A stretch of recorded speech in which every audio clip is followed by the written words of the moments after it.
Boa noite. Olá, queridos. Hoje, queridos e queridas, estamos mais uma vez aqui, mais uma segunda-feira, Áurea já chegando, e Carla, e vamos hoje, chegando, e a gente vai conversar sobre Mary também. Sejam todos, Iana, Kênia, todos e todas bem-vindas para a gente conversar. Sueleide. Vocês sabem, que é sempre bom. Catiane já chegando aqui, colega de Breno da MPC, Áurea também, Noilma chegando, Clênia.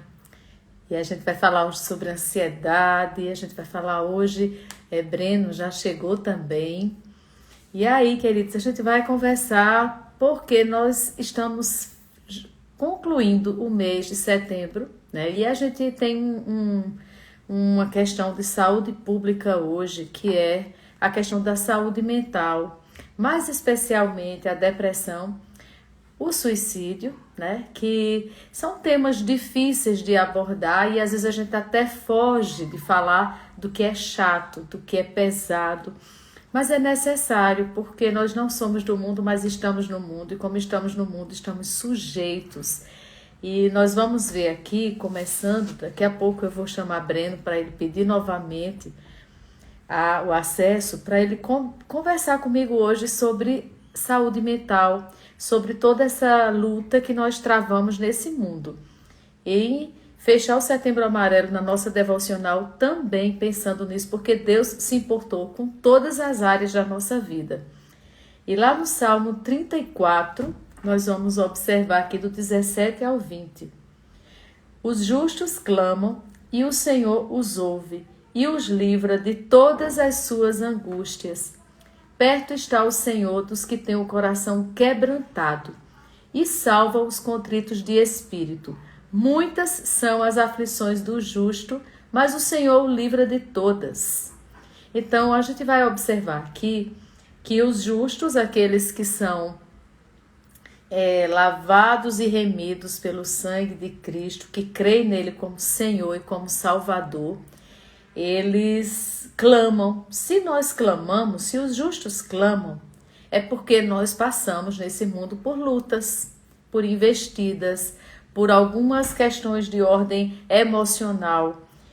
E ele diz, e o Senhor os livra de todas as suas angústias. Então, do jeito que nós temos que procurar, que clamar, e procurar a ajuda de um dentista, oftalmologista, ginecologista, nós também podemos clamar e Deus atender ao nosso clamor através de algum especialista na nossa saúde emocional e mental também. Nós não somos um povo ignorante, leigos, nós entendemos, ao contrário do que muitos pensam, nós somos sábios porque nós somos guiados pela sabedoria do alto, e Deus deixou que a ciência avançasse para nos abençoar em todas essas áreas.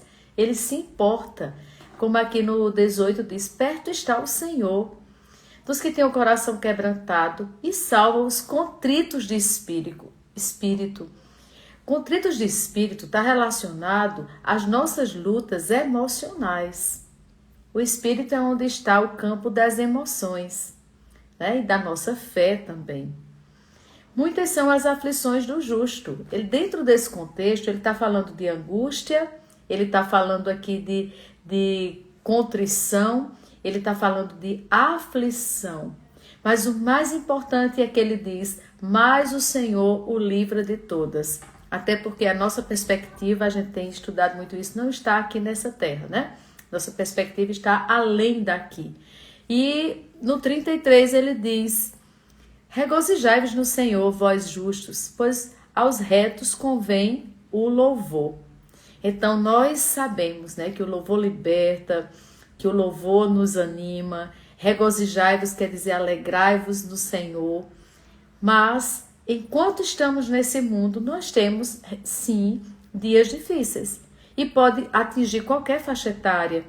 Esse mês de setembro, no meu perfil profissional, trabalhando também com alguns treinamentos presenciais sobre o Setembro Amarelo, especialmente com profissionais do sexo, da saúde, que é outro trabalho que eu já fiz, mas com profissionais da saúde, no Pedro I, fiz trabalho nas duas UPAs e também no Hospital da Criança, com profissionais que trabalharam diretamente com a Covid.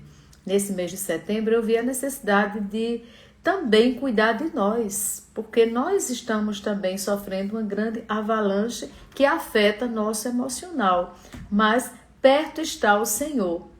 E muitas são as aflições do justo, mas o Senhor o livra de todas. Do jeito que o sol nasce para o justo e para o ímpio, a chuva cai para o justo e para o ímpio, as lutas também sobrevêm sobre todos os que estão nesse mundo.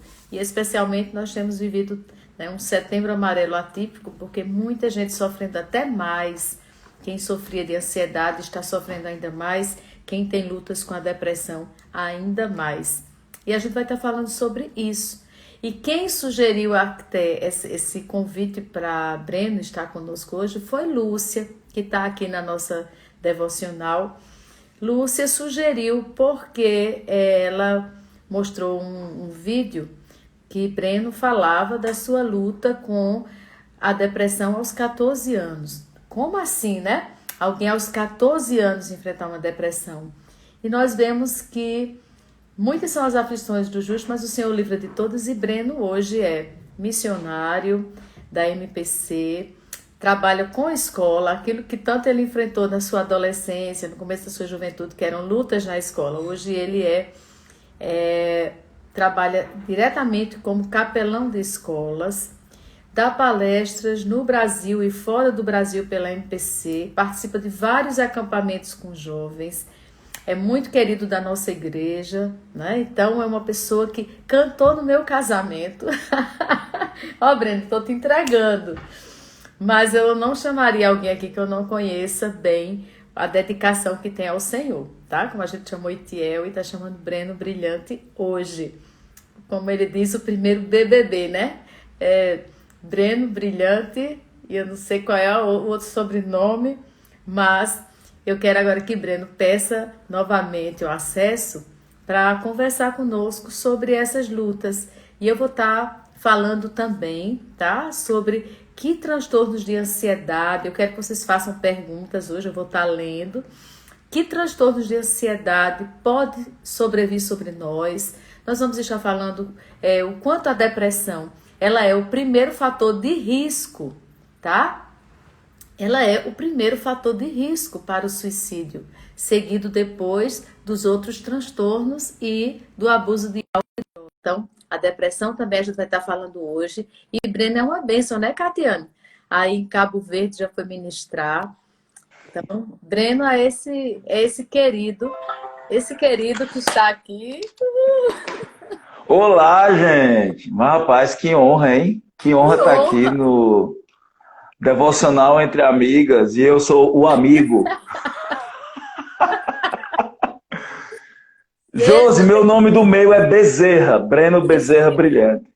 Tá, valeu aí, BBB. O Seja primeiro BBB do bem-vindo. Brasil. Eu já fiz aqui a sua introdução aqui. Já falei que você cantou no meu casamento com esse Eu vozeirão. ouvi. Que honra! Gente, Eu, não lembro, hã? eu não lembro da música. Você lembra da música? Qual é? É Eu aquela nem que me lembro. predestinou, que me Ah, predestinou e me predestinou para você, que o Senhor nos predestinou, né? ah, Lembra? Pois caramba, faz é. tempo, hein? Então, gente, quando você deu a ideia, eu fui logo correr. Breno, vamos lá, vamos nos ajudar a falar sobre isso.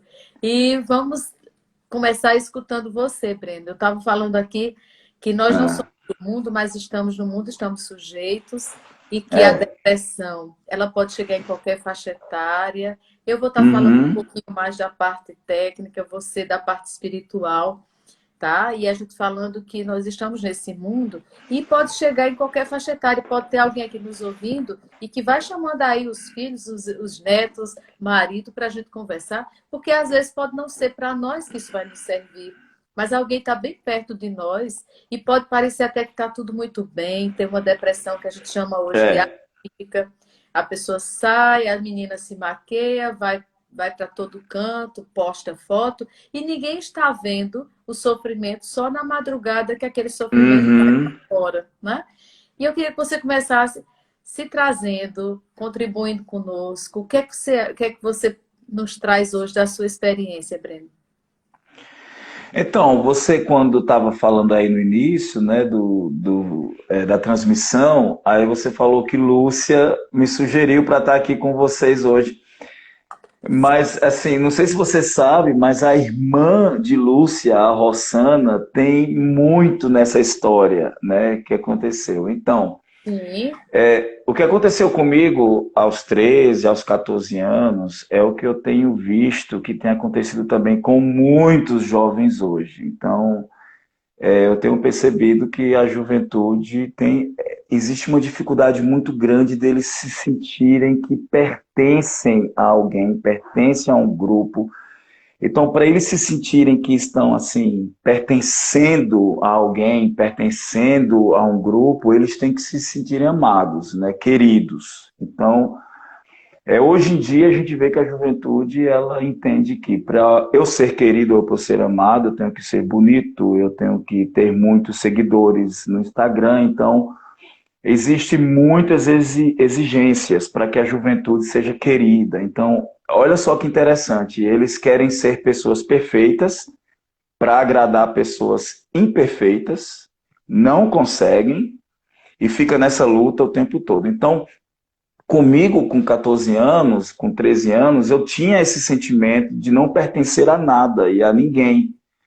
Porque naquela época, pelo menos naquela época, eu sei que hoje tem muito isso também, mas naquela época a exigência para que você fosse querido ou elogiado ou aplaudido era você ter notas boas na escola, era você ser um bom aluno e tudo mais. Então, a gente brinca um pouquinho com o meu sobrenome, né? Brilhante, essas coisas, mas a gente tinha esse estigma de que se você tivesse esse sobrenome brilhante, era para você ser o melhor da turma, né? Porque meus verdade. irmãos, Sim. meus irmãos foram muito bem sucedidos na escola, tudo mais. Aí quando eu nasci, quando eu cheguei na escola, eu acabei com essa tradição, né?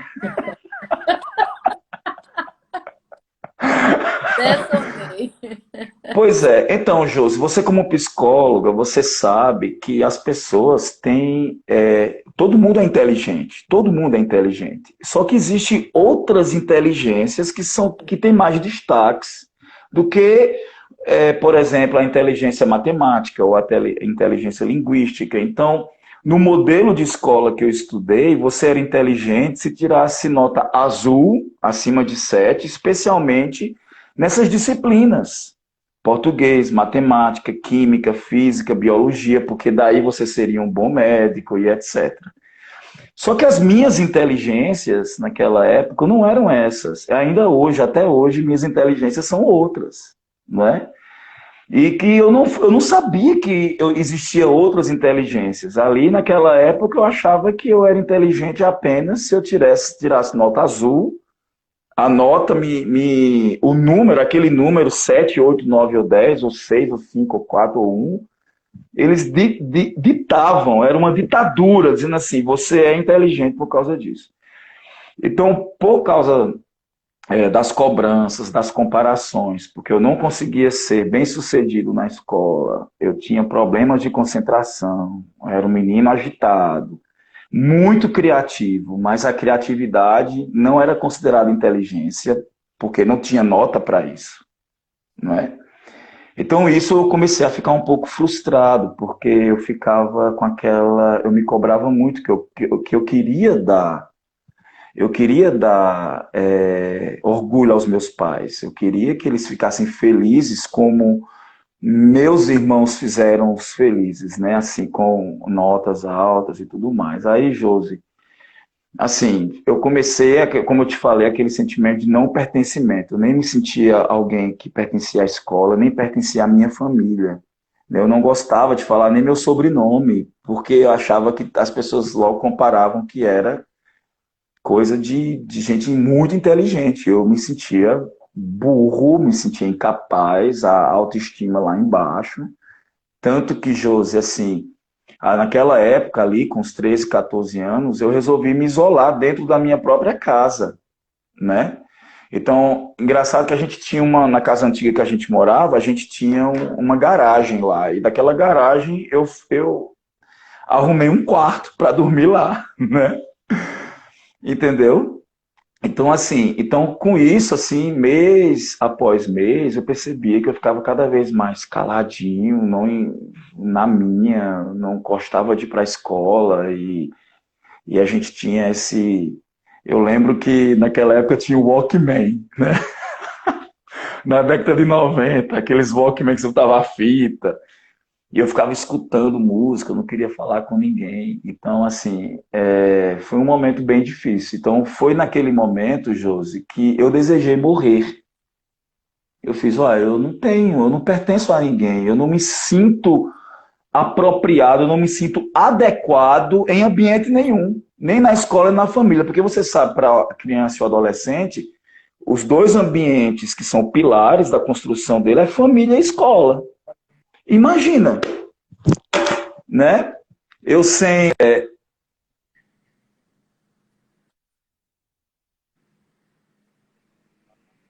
eu sem esses pilares todos sem estrutura para mim, né? Aí eu ficava muito triste, eu fiz, vai, eu quero morrer, ué, eu quero morrer, né? Então sentia muita vontade de morrer.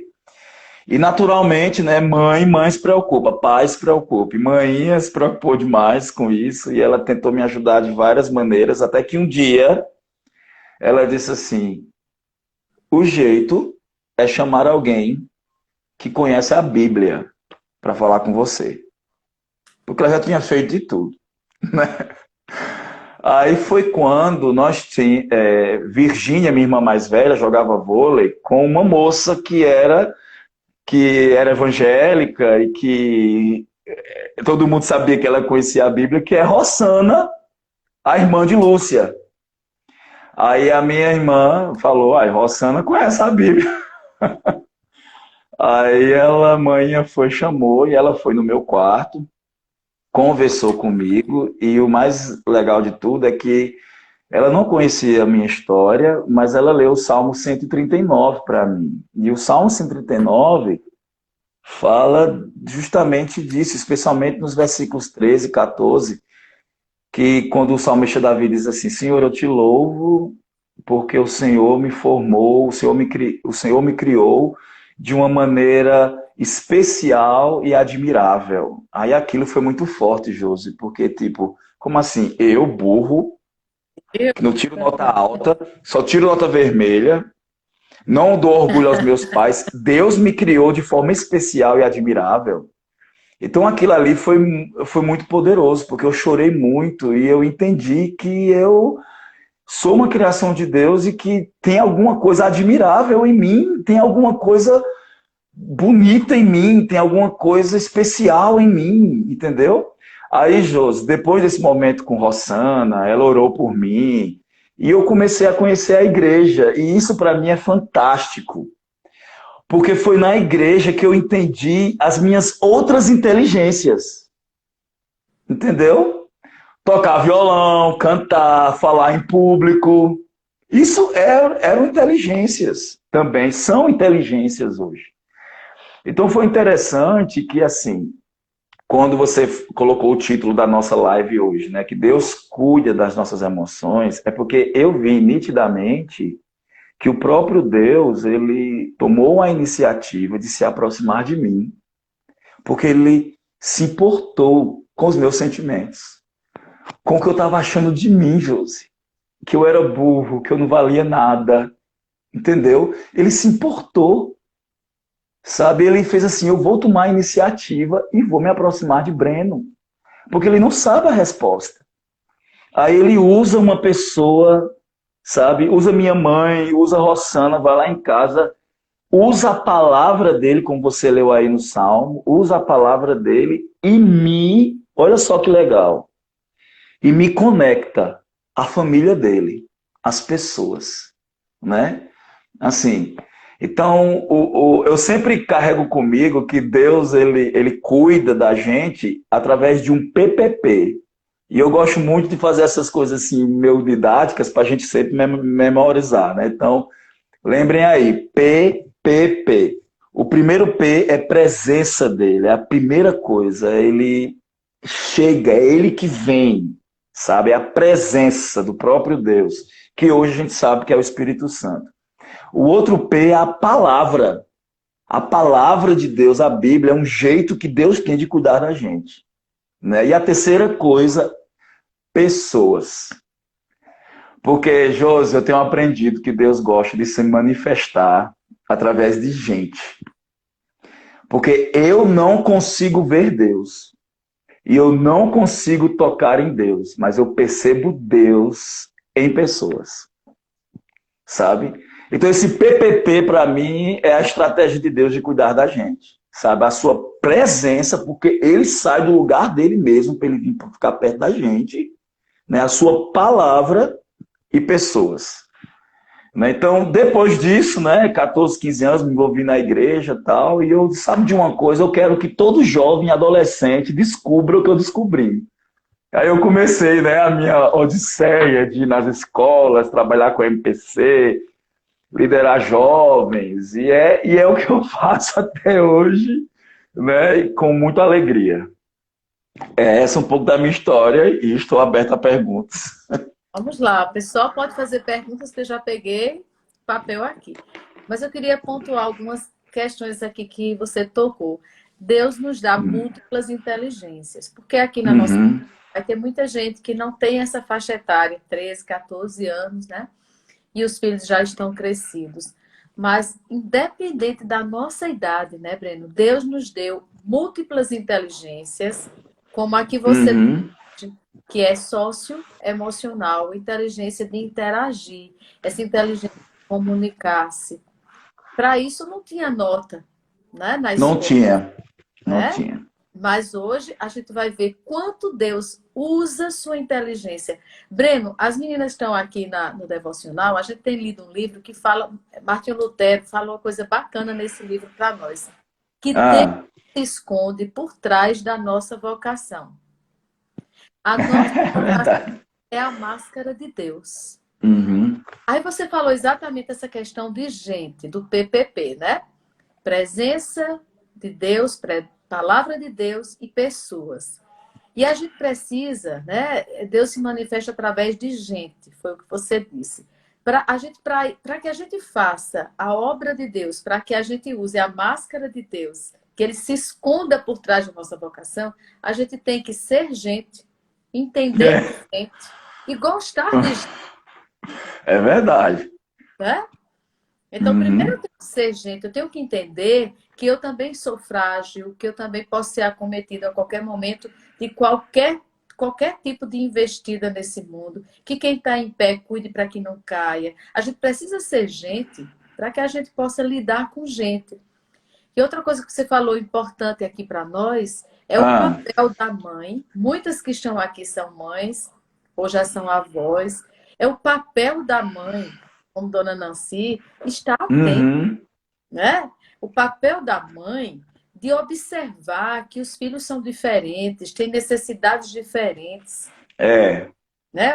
Depois você falou do papel da amiga, da questão da pessoa se importar, sair da sua casa para ir até o outro que está precisando de mim, porque a gente está cada um na sua caixinha, cada um no seu quadrado, uhum, né? E aí você é, levantou pontos importantes. E o mais importante de todos, Deus se importa conosco. é, Deus se importa conosco. Quando você é falou aqui, verdade. e eu quero que ninguém, as meninas nenhuma, esqueça e anote no seu caderninho esse PPP. Precisamos de presença de Deus, de palavra de Deus, precisamos de pessoas.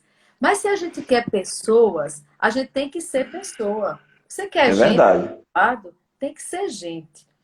Aí, Breno, eu queria que você falasse um pouquinho hoje, né, considerando Hum, que a maioria aqui já não tem 13, 14 anos, mas o que é que você enxerga hoje é, nas famílias, nos jovens, nas pessoas da tua faixa etária? Como é que a depressão e a ansiedade é dita a você? Como é que as pessoas se queixam delas para você?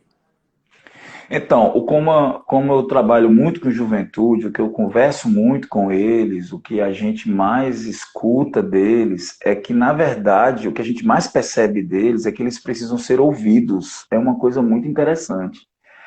Porque, assim, eles gritam nas redes sociais, mas ninguém está entendendo o que está por trás do grito.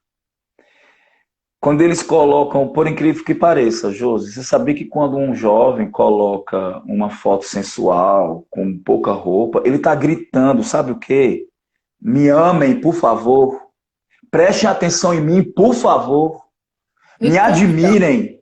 É. E me admirem. Porque eu preciso ser amado e ser aceito. Então, assim, o que eu percebo é que a juventude ela está precisando, especialmente, de pessoas que escute a juventude sem julgar, escute. Primeiro escute, porque a gente quer dar logo conselho, a gente quer dar logo conselho, quer chegar logo dando conselho. Falando. Falando, você tem que fazer isso, mas escute a juventude, escute. E também não é só escutar a juventude. Jovens, escute seus pais. Pais, escutem mães, escutem seus esposos, escutem seus esposos. A gente está precisando escutar, porque para mim, eu acho que a maior crise que tem hoje, na geração de hoje, é a carência. Somos carentes. E a gente está precisando, especialmente, de pessoas que nos escutem, que nos entendam, que nos abracem. Porque quando começou esse negócio de geração de jovens, isso ali foi lá para a Segunda Guerra Mundial. Depois da Segunda Guerra Mundial é que surgiu essa questão de termos uma geração de juventude, com o nosso estilo e tudo mais. Só que lá atrás, as famílias eram muito grandes, então elas tinham pessoas para se relacionar, para ouvir, para supervisionar, para estar ali. E o poder da mídia e da informação era algo muito tímido. Era uma radiola que tinha ali, né? É. Um rádio, uma televisão na praça pública, sabe? E aí as gerações vão passando, e a gente percebe que a presença de pessoas diminui e a mídia e a informação aumenta. Né? Porque hoje tem internet, tem televisão, tem cinema, tem tudo na palma da mão das pessoas. Então, a presença de pessoas antigamente era grande, mas a informação era pequena. Hoje, a presença de pessoas Pequeno. é tímida e a informação muito grande. Então, o que eu tenho visto isso? A juventude está. Da juventude não, todo mundo. A gente está carente dessa presença de pessoas. E a gente vai nas redes sociais, a gente vai nas coisas. Então, quando eu percebo um jovem que é cheio de informação, ou um adulto que é cheio de informação, cheio de cobranças e cheio de ditaduras que as redes sociais dizem que a gente tem que ter, então aí eu vejo pessoas cada vez mais ansiosas. Será que eu estou sendo correto? Será que eu tenho que fazer isso? Será que eu tenho que ter esse corpo? Será que eu tenho que ter esse emprego? Será que eu tenho que ganhar tanto? Será que eu tenho que ter tantos seguidores? Será que estão me notando, sabe? E com suas frustrações, com suas coisas, e sem ninguém para conversar. Para conversar. Acho que você Né? levantou. Então, é. Não, Então, só para concluir, eu entendo que assim a gente tem que seguir o exemplo de Jesus. Jesus sentava com pessoas para ouvi-las, né? Então a gente está precisando disso, de presença de pessoas. Eu sei que a mídia e esse volume de informação tende a aumentar, mas a gente não pode se esquecer da presença de pessoas, porque isso é o que está fazendo a geração. Uma das coisas, eu não tenho bagagem para dizer isso, mas eu acredito que essa é uma das coisas que tem feito a geração ficar cada vez mais ansiosa, insegura, frágil, entendeu? Uma das coisas é essa, a falta de presença de pessoas. Agora, a presença saudável, né? Não tóxica. A sim. presença saudável, acolhedora, compreensiva, que escute, que aí já é uma outra coisa, né? Já entra Para se discutir. empatia, já entra na É, sensibilidade, né, Breno? É, é, de fato é isso. A gente está com muita informação, como o Elcio está dizendo aí, pouco conhecimento. Você tocou na questão da ansiedade, do tenho que ter o corpo perfeito, será, né? Será que estou atendendo expectativas? E eu acho importante, como está no Setembro Amarelo, eu vou abrir um papo Uhum. aqui, Breno, para a gente explicar melhor o que é de fato ansiedade, porque a gente tem aqueles conceitos, né, que Ótimo. quando Jesus disse, não andeis ansiosos por coisa alguma, lá em Mateus 6, É outra coisa. quando ele fala lá em 1 Pedro 5:7, lançai sobre mim toda a vossa ansiedade e eu cuidarei de vós, Uhum. porque ele já sabia de antemão que a ansiedade ia ser uma grande luta que nós íamos travar. Uhum. E é ansiedade? Excesso de preocupação por antecipação. E o que, que o Uhum. ansioso quer? Se ele pudesse, ele comprava o manual da vida, porque ele queria não falhar. Exatamente como Aham. né? Se o ansioso pudesse, ele teria o controle da situação da vida. Ele teria o controle da vida. Por quê? Porque aí ele não causaria erro, ele não provocaria dano, ele teria certeza, se eu for por aqui, isso aqui vai acontecer. Ele se preparava para as situações. Como não existe esse manual, nós não temos controle. Se nós ficarmos alguns poucos minutos sem respirar, nós morremos, né? Porque nós não temos controle nem da nossa respiração.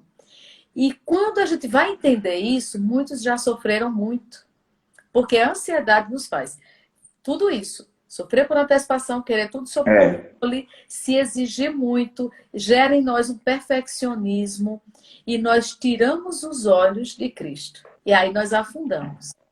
Por quê? Porque Uhum. foi, vamos assim fazer uma analogia, o que Pedro fez. Quando ele tirou os olhos do alvo certo, ele olhou para ele viu que ele não tinha controle nenhum sobre a situação, ele afundou, ele tirou os olhos do alvo certo, que é Cristo. Mesma coisa, nós adoecemos muitas vezes pelos excessos. Excesso de futuro pode nos levar a um quadro de ansiedade. Excesso Uhum. de passado, de culpa, Uhum. né, de ressentimento, Depressão. a Uhum. depressão.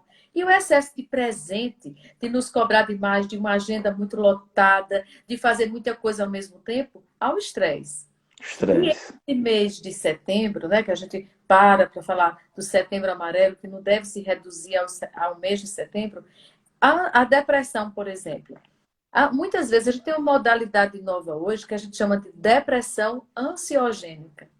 Ou a Hum. pessoa tem um quadro de transtorno do pânico, ou toque, ou TAG, transtorno de ansiedade generalizada, Generalizada. né? Ou uma fobia específica, uma fobia generalizada, uma fobia geral, ou a pessoa tem um transtorno de estresse pós-traumático, qualquer um desses da família da ansiedade.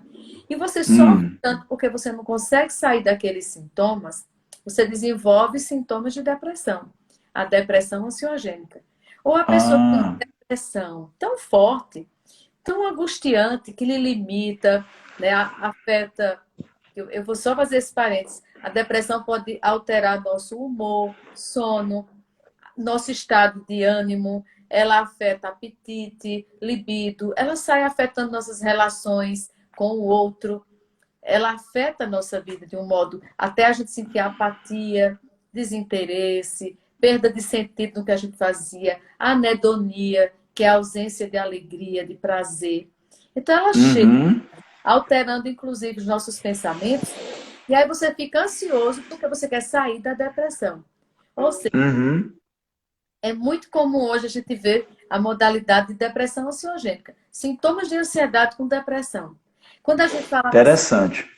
a gente falava assim, depressão é o mal do século. Em 2020 nós vamos ter um avalanche de depressão. O Brasil só perde Sim. os Estados Unidos hoje. Eu já vi esses dados. Você viu, nós temos 300 milhões de pessoas, segundo a OMS, tratando depressão. E a gente vê E um muitos aumento, jovens, né? E muitos jovens. é isso que eu ia colocar, um aumento de suicídio entre 15 a 29 anos.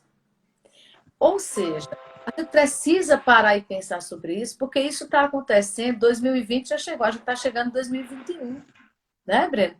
Então, muitas vezes nós estamos dentro da igreja evangélica e o nosso jovem, às vezes a gente tem que ter um olhar cuidadoso, porque ele É. sofre as mesmas pressões de será que eu estou dando conta? Será que estão gostando de mim? Será que sou tão bonito quanto né? A minha galera? Será que eu correspondo às expectativas da minha escola?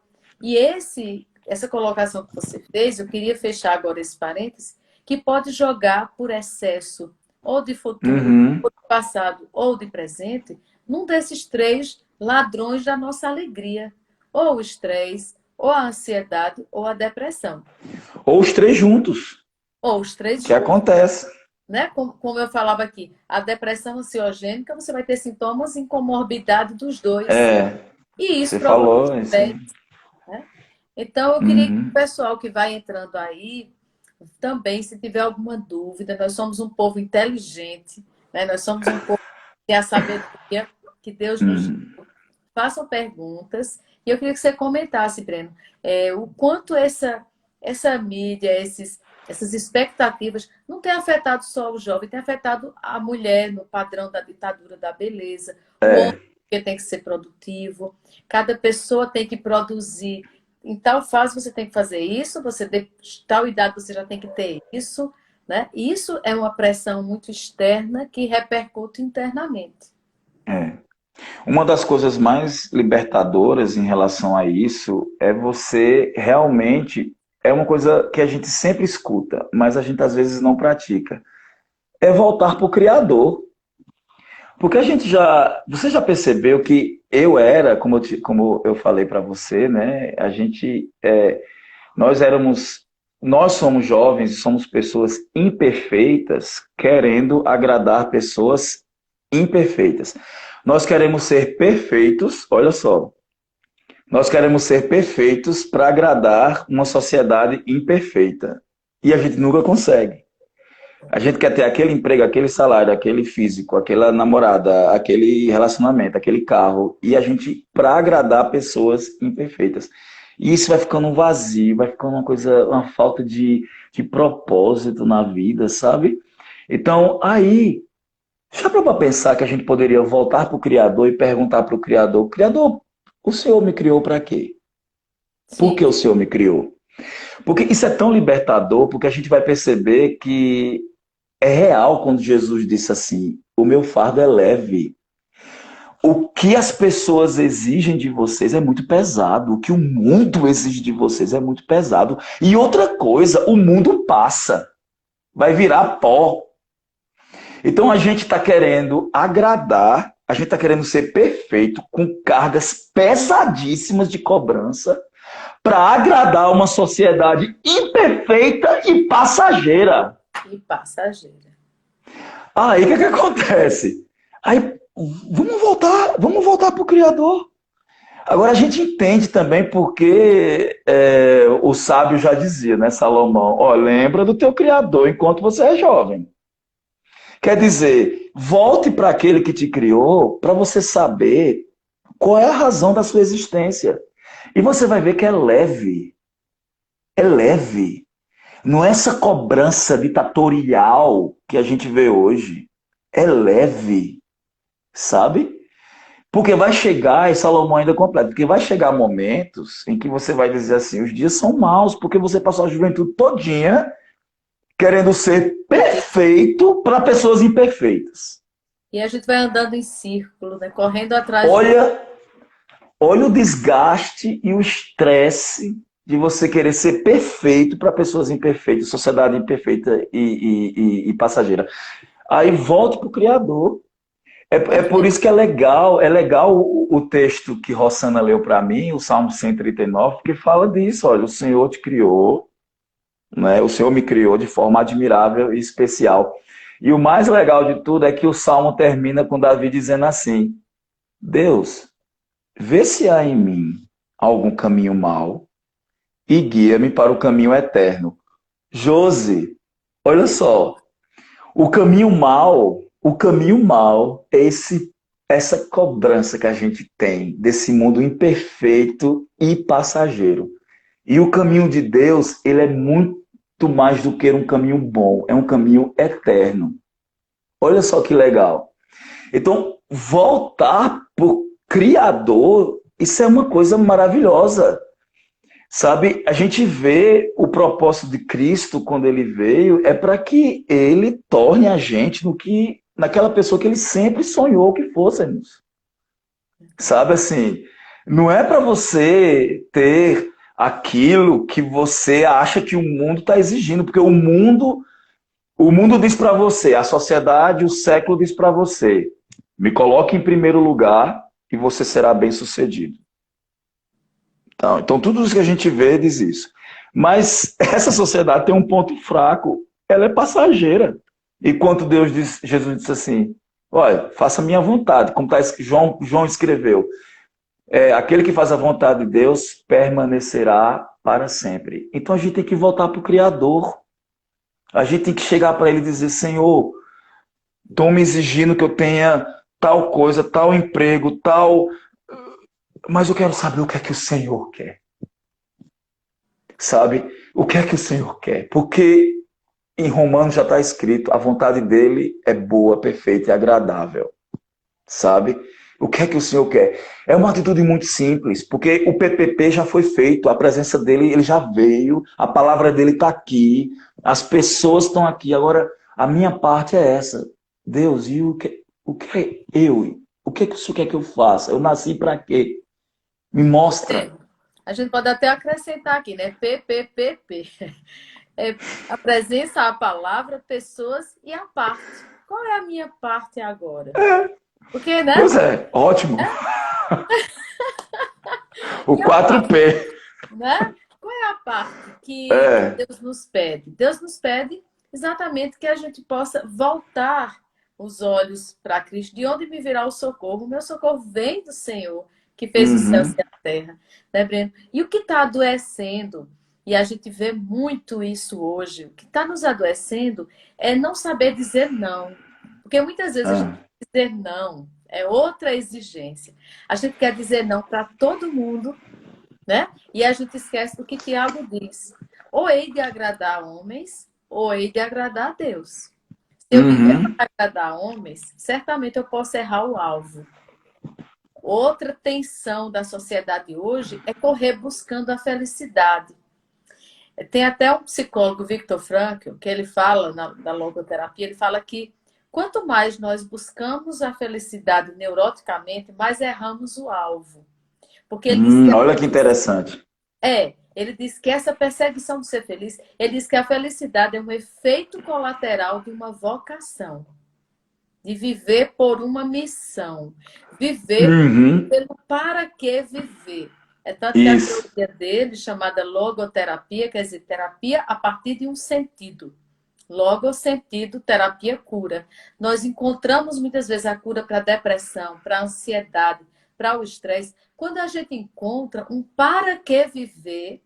E é interessante, a teoria dele não vai de encontro ao amar o próximo, não.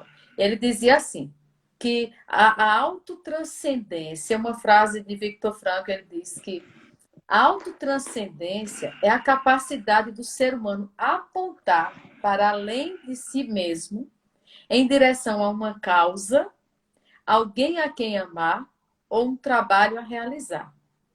Ele dizia que o sentido da vida não está no bem-estar. Muito interessante. É uma das áreas da minha formação. Ô, Josi. E que eu admiro, porque o bem-estar, ele gera vazio, né?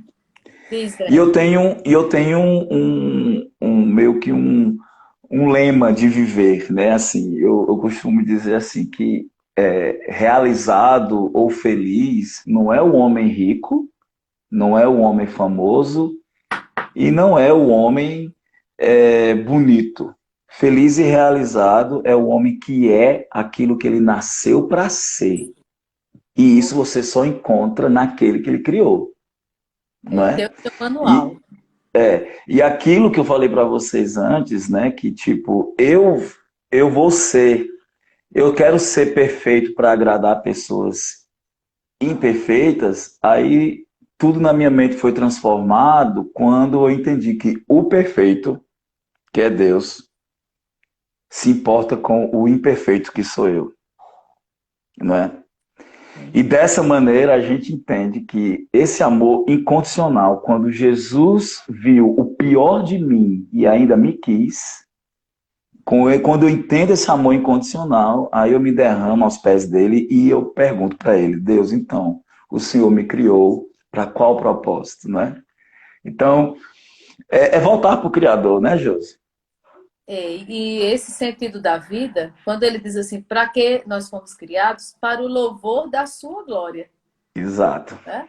E se a gente dizer assim, Josi, e como é que a gente encontra esse para que viver, para que a gente se proteja, se previna dessa pressão externa do mundo? Olha, a autotranscendência, segundo ele, uma causa. Nós temos o cristianismo, viver por esta causa.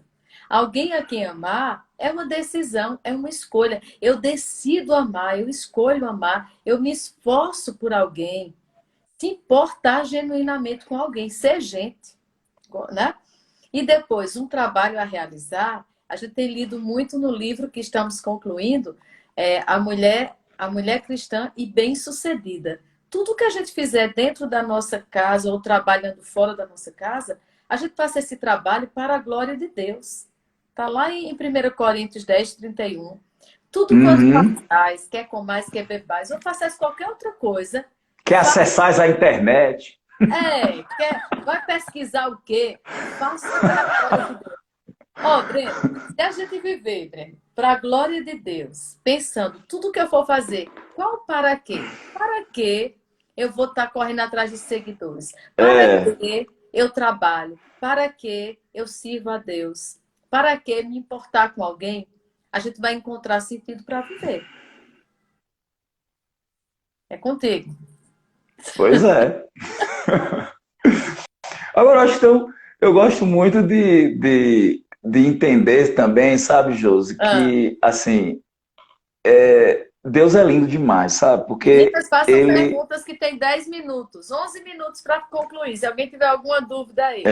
Vai, Breno. eu, falando sobre essas coisas, eu lembrei de uma história que está no Evangelho, se não me engano, é Mateus, da história da viúva de Naim.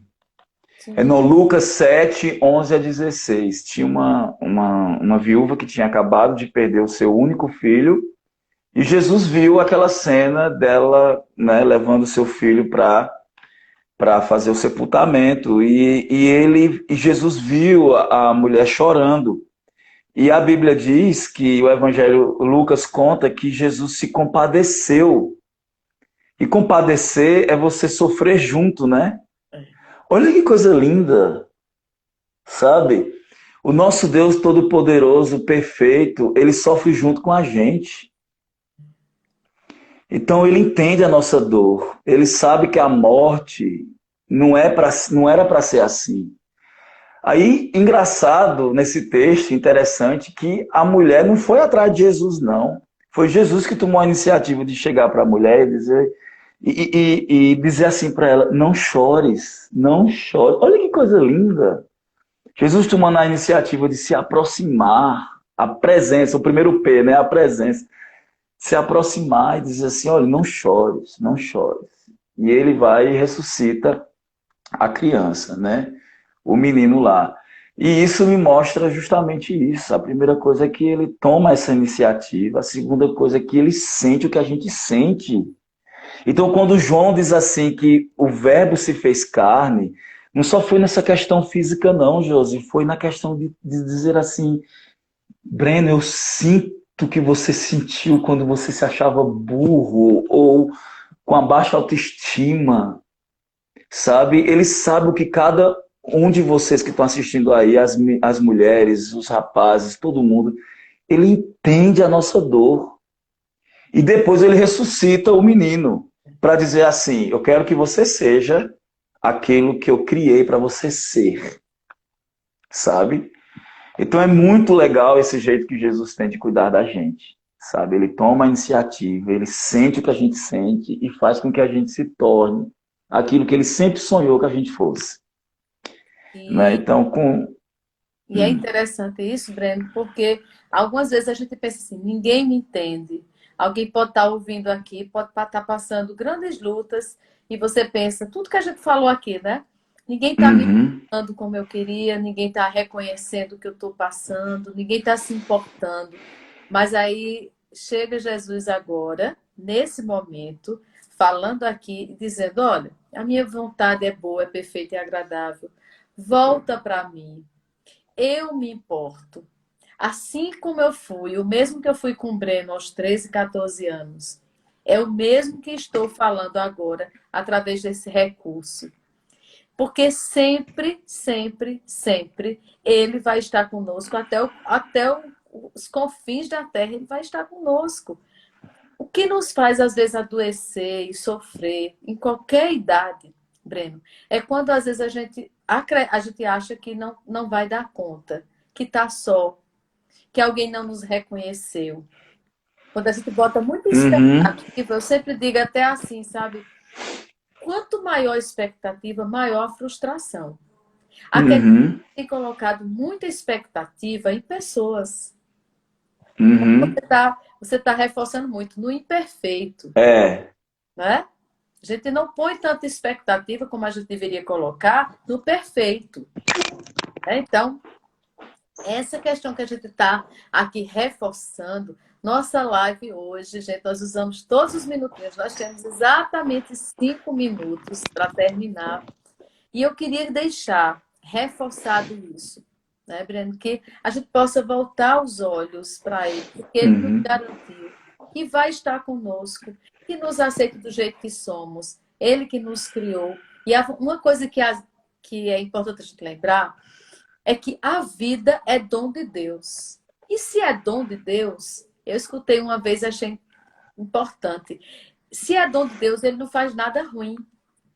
é, Se é dom de Deus, outra coisa que eu queria deixar, e você vai se despedir, eu já estou me despedindo. Outra coisa importante, quando alguém estiver dizendo que a vida não tem sentido, que quer tirar a vida, eu sou um peso, eu sou do trabalho, para que viver? é, Questione assim, ó, a vida não é sua, a vida é emprestada. E quando é. toma, Boa. quando a gente toma uma coisa emprestada de alguém, né? Você empresta para alguém um livro, você tem o maior cuidado porque é emprestado. Se É, tivesse essa mesma perspectiva, Breno, nossa vida é emprestada, então eu vou cuidar dela da melhor forma, porque ela não é minha, eu vou devolvê-la. Então eu quero me despedir das meninas aí, você vai fechar, mas eu quero me despedir dizendo, gente, a vida é emprestada e quem nos deu, né, quem a criou, é dom. Ele não faz nada errado, ele não faz nada ruim.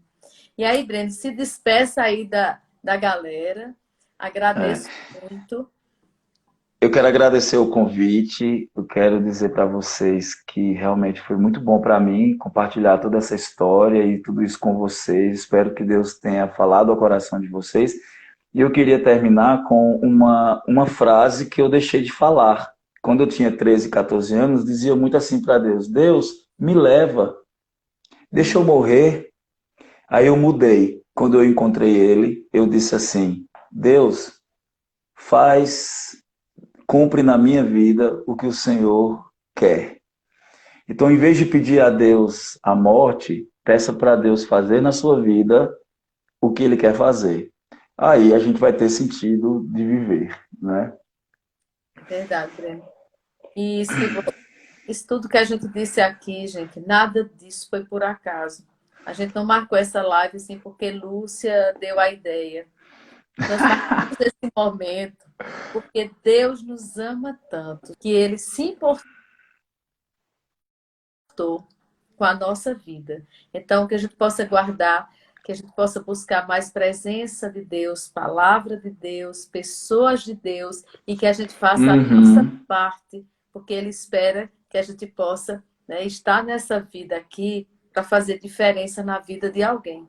É para isso uhum, que nós estamos aqui. Porque se não for para isso, vai ser só comer, acordar, dormir, trabalhar, cansar, adoecer e morrer. Qual o legado? pois é. Como é que eu quero realmente marcar a vida de outras pessoas?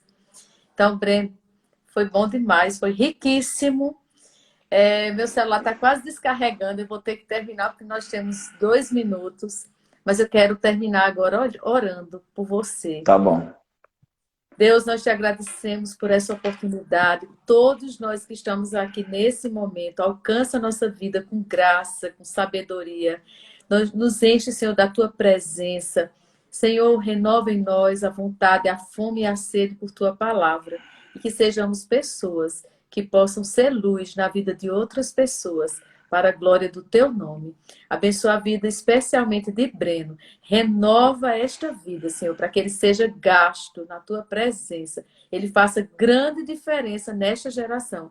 Que ele seja coluna, Senhor, onde tu o colocar, para a glória do teu nome, em nome de Jesus. Amém. Amém. Querido, foi tão bom, que Ah, uma foi bom hora mesmo. voou. Foi rápido mesmo. Fica com Deus. Pessoal, meninas, até segunda, 8h30, se Deus quiser. Tchau. Tchau, Deus abençoe a todos.